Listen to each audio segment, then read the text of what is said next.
Hello friends, welcome back to our YouTube channel Ruhi classes. आज का हमारा टॉपिक है स्वतंत्रता से आप क्या समझते हैं तथा इसके प्रकारों का वर्णन कीजिए।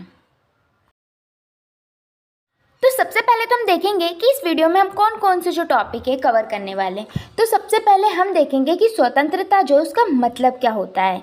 इसके बाद इसकी कुछ परिभाषाएं देखेंगे और फिर देखेंगे इसके प्रकार।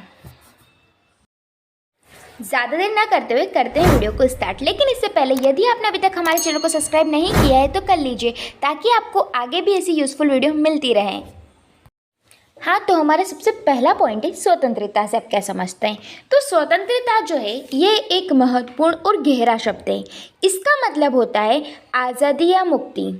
यह न केवल राजनीतिक मानवाधिकार की बात करता है, बल्कि यह एक व्यक्ति की आत्मनिर्भरता, सोचने की शक्ति और अपने कार्यों की जिम्मेदारी उठाने की क्षमता को भी दर्शाता है। मतलब कि इससे क्या पता चलता है कि स्वतंत्रता एक ऐसा वर्ड है जिससे कि व्यक्ति जो है स्वतंत्र जो है हो सकता है। ठीक है, इसके बाद इसके अर्थ की हम बात करें तो स्वतंत्रता जो है इसको अंग्रेजी में हम लिबर्टी कहते हैं। ठीक है, जो कि लैटिन भाषा के लीबर शब्द से बना है, जिसका अर्थ होता है मुक्त या स्वतंत्र या बंधनों का अभाव। मतलब कि सीधा सीधा अर्थ है कि स्वतंत्रता का मतलब है कि उस पर किसी भी प्रकार के कोई भी बंधन या फिर कोई भी प्रतिबंध नहीं होगा। क्लियर। अब हम देखेंगे हमारा सेकंड पॉइंट, जो कि है स्वतंत्रता की परिभाषा। तो इसमें लेस्की के अनुसार हम देखेंगे कि उन्होंने स्वतंत्रता के बारे में क्या कहा है। तो उनका कहना है आधुनिक सभ्यता में जो सामाजिक परिस्थितियां व्यक्ति के सुखों के लिए आवश्यक है, उन पर प्रतिबंधों का अभाव ही स्वतंत्रता है। मतलब हमारी जो आज का टाइम है आधुनिक सभ्यता है, इसमें वह परिस्थितियां जो व्यक्ति के सुखों के लिए आवश्यक है, उन पर किसी भी प्रकार का प्रतिबंध ना होना क्या कहलाता है? स्वतंत्रता कहलाता है। ठीक है, अब आती है हमारे सबसे इम्पोर्टेंट पॉइंट की, जो कि है स्वतंत्रता के प्रकार। तो स्वतंत्रता के कई प्रकार हो सकते हैं, लेकिन हम इस वीडियो में कौन से प्रकार पढ़ने वाले हैं वो है पहला प्राकृतिक स्वतंत्रता, दूसरा नागरिक स्वतंत्रता, तीसरा व्यक्तिगत स्वतंत्रता, चौथा राजनीतिक स्वतंत्रता, पांचवा आर्थिक स्वतंत्रता, छठा नैतिक स्वतंत्रता और फिर है राष्ट्रीय स्वतंत्रता। हाँ, तो स्वतंत्रता में हमारा फर्स्ट पॉइंट है प्राकृतिक स्वतंत्रता। तो प्राकृतिक स्वतंत्रता क्या होती है? तो प्राकृतिक स्वतंत्रता से तात्पर्य उस स्वतंत्रता से है जो व्यक्ति को प्रकृति द्वारा प्रदान की गई है। मतलब यह स्वतंत्रता जो है व्यक्ति को किसके द्वारा मिलती है? प्रकृति मतलब नेचर के द्वारा मिलती है। ठीक है, प्राकृतिक अवस्था में प्रत्येक व्यक्ति को यह स्वतंत्रता थी कि वह जिस प्रकार चाहे उस प्रकार अपनी शक्तियों का प्रयोग करें। अब ये जो प्राकृतिक अवस्था थी उस पर व्यक्ति को क्या स्वतंत्रता थी कि वह जिस प्रकार चाहे उस प्रकार जो है अपनी शक्तियों का जो है प्रयोग कर सकता है। तो ये थी हमारी प्राकृतिक स्वतंत्रता, जिसमें व्यक्ति जैसे चाहे वैसे अपनी शक्तियों का प्रयोग कर सकता था। सेकेंड है हमारा पॉइंट नागरिक स्वतंत्रता। नागरिक स्वतंत्रता का सरल सा अर्थ है वह स्वतंत्रता जो व्यक्ति को समाज से मिलती है। ठीक है, पहली वाली जो अपन ने पढ़ी प्राकृतिक अवस्था, वो व्यक्ति को कहाँ से मिल रही थी? प्रकृति द्वारा। ठीक है, और ये नागरिक स्वतंत्रता व्यक्ति को कहाँ से मिलती है? समाज द्वारा मिलती है। ठीक है, नागरिक स्वतंत्रता के अनुसार व्यक्ति अपने जीवन में कानून की सीमा के अंतर्गत जैसा जीवन व्यतीत करना चाहे वैसी शक्ति प्राप्त करता है। ठीक है, मतलब कि नागरिक स्वतंत्रता में व्यक्ति क्या करता है? कानून की सीमाओं के अंतर्गत, यहाँ पर कानून की सीमाएं आ गई, लेकिन प्राकृतिक अवस्था में तो सब पूरी छूट थी मनुष्य को। लेकिन यहाँ पर क्या आ जाती है?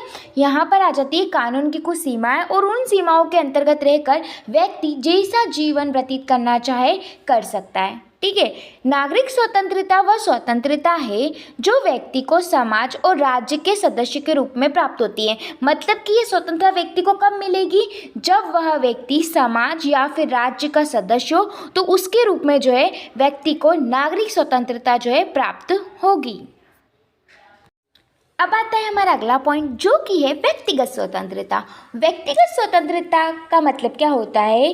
तो व्यक्तिगत स्वतंत्रता का तात्पर्य यह है कि व्यक्ति के उन कार्यों पर कोई प्रतिबंध नहीं होना चाहिए जिसका संबंध केवल उसी के अस्तित्व से हो। मतलब कि ऐसे कार्य जो कि व्यक्ति के पर्सनल काम हो, वो स्वतंत्रता क्या कहलाती है? व्यक्तिगत स्वतंत्रता कहलाती है। ठीक है, सरल शब्दों में व्यक्तिगत स्वतंत्रता का अर्थ है व्यक्ति को स्वयं के निजी कार्यों, विश्वासों और मामलों में स्वतंत्रता है। मतलब कि व्यक्ति के जो भी निजी कार्य हैं, जो भी उसके विश्वास है, धर्म है, इन पर जो उसकी स्वतंत्रता है व्यक्ति को खुद को।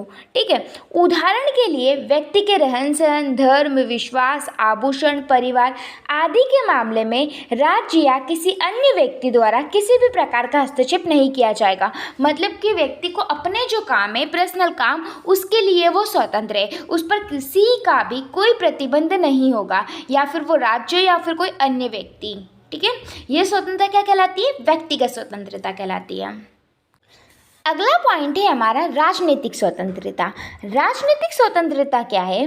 तो राज्य की राजनीतिक प्रक्रिया में स्वतंत्र पूर्वक सक्रिय भाग लेने की स्वतंत्रता राजनीतिक स्वतंत्रता कहलाती है।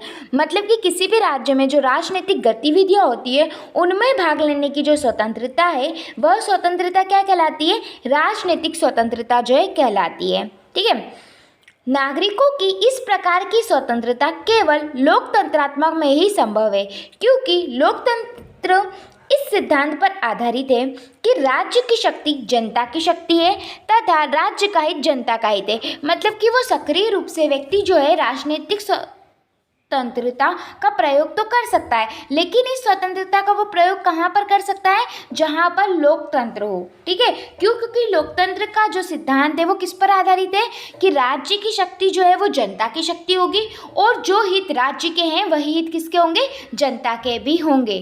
ठीक है, तो राजनीतिक स्वतंत्रता का प्रयोग कोई भी व्यक्ति लोकतंत्रात्मक राज्य में ही कर सकता है। क्लियर? अगला पॉइंट है आर्थिक स्वतंत्रता। आर्थिक स्वतंत्रता क्या होती है? तो प्रत्येक व्यक्ति को जीविका कमाने की समुचित सुरक्षा एवं सुविधा प्राप्त होना आर्थिक स्वतंत्रता है। मतलब कि व्यक्ति अपना जीवन चलाने के लिए पैसा कमाना चाहे तो वो उसके लिए भी स्वतंत्र है। अगला पॉइंट है हमारा नैतिक स्वतंत्रता। नैतिक स्वतंत्रता क्या होती है? तो नैतिक स्वतंत्रता व्यक्तित्व के पूर्ण विकास में महत्वपूर्ण योगदान देती है। मतलब व्यक्ति के विकास में जो नैतिक स्वतंत्रता है वो एक महत्वपूर्ण चीज़ है। ठीक है, नैतिक स्वतंत्रता का तात्पर्य व्यक्ति की उस मानसिक स्थिति से है जिसमें वह समुचित लोभ, लालच के बिना अपना सामाजिक जीवन व्यतीत करने की योग्यता रखता है। मतलब व्यक्ति की स्थिति, मानसिक स्थिति ऐसी होनी चाहिए जिसमें वो बिना लालच के, बिना लोभ के जो है अपना जीवन व्यतीत करने की जो योग्यता रखे। ये क्या कहलाती है? नैतिक स्वतंत्रता कहलाती है, जो कि व्यक्ति के विकास के लिए क्या होती है? महत्वपूर्ण होती है। अगला पॉइंट था हमारा राष्ट्रीय स्वतंत्रता।